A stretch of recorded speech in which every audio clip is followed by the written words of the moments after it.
last week, it was, according to BookScan, which actually counts all the books sold, it was the, number 4 book, if you count all the shades of gray, 1, 2, 3, then the set of 3, then it was Cowards, then it was Hunger Games 1, Hunger Games 2, and Hunger Games 3. I mean, it was quite an amazing week for Cowards, and we appreciate it. And if you haven't gotten it, they're counting on us being stupid.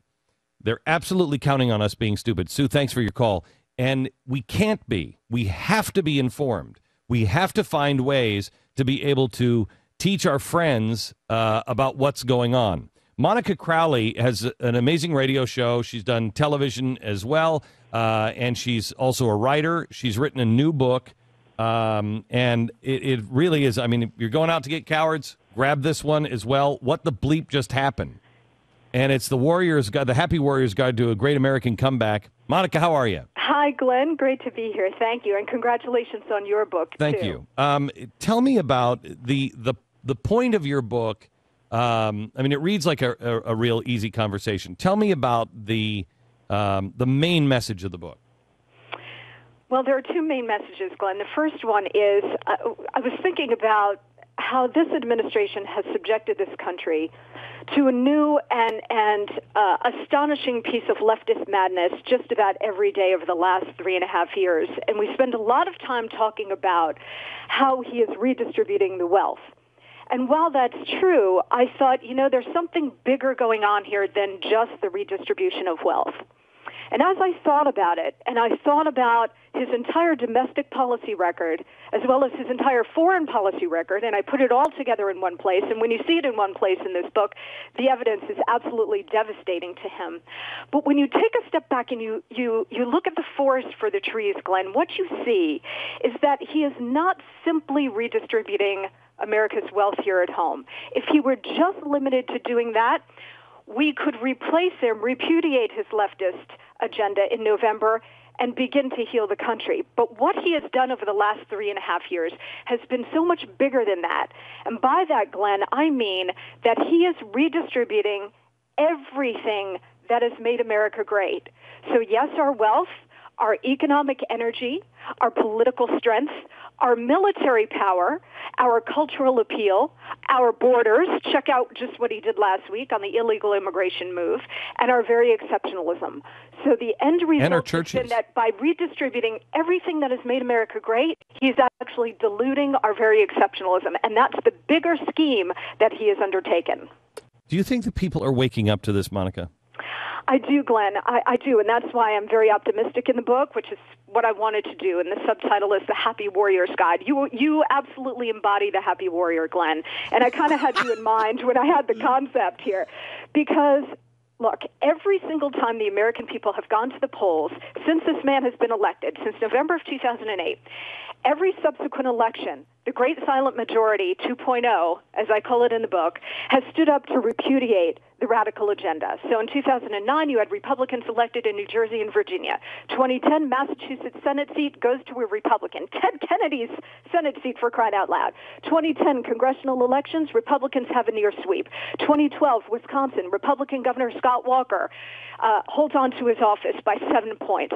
I think the American people, Glenn, have had enough. I think they're on to what Obama has done, and I think now the time is ripe for every American. I mean, this book is not just for conservatives or Republicans or independents.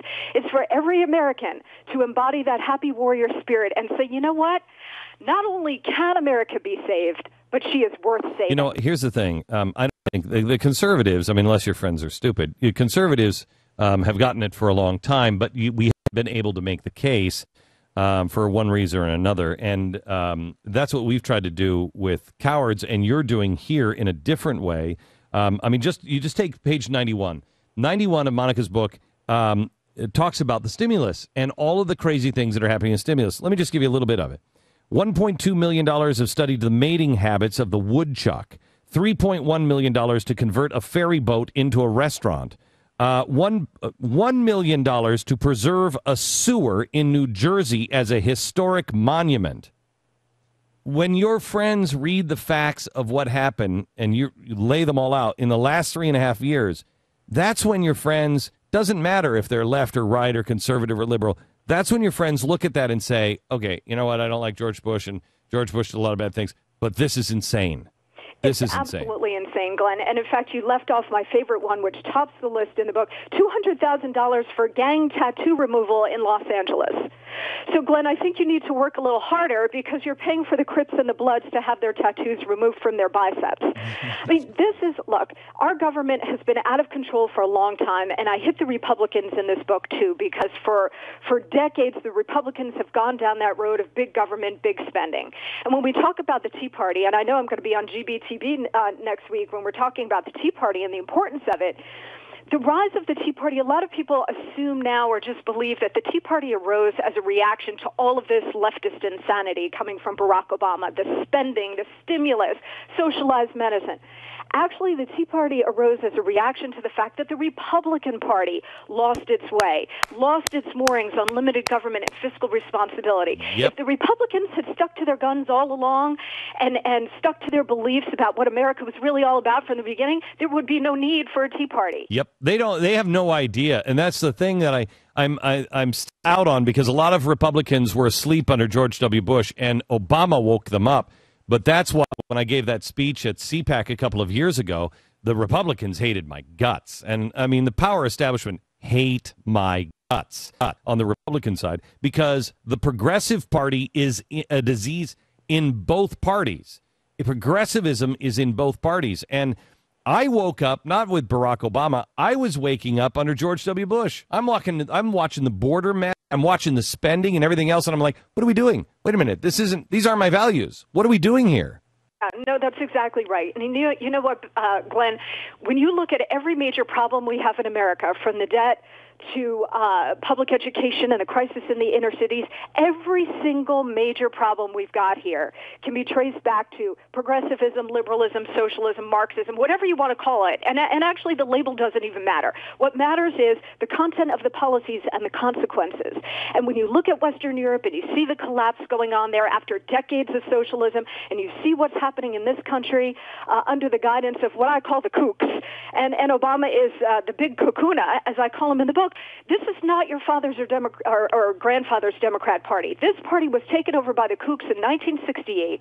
They've run it into the ground. They've taken a lot of Republicans with them, and that's where we've gotten to the point, Glenn, where we've got $16 trillion in debt. I mean, what the bleep? What the bleep?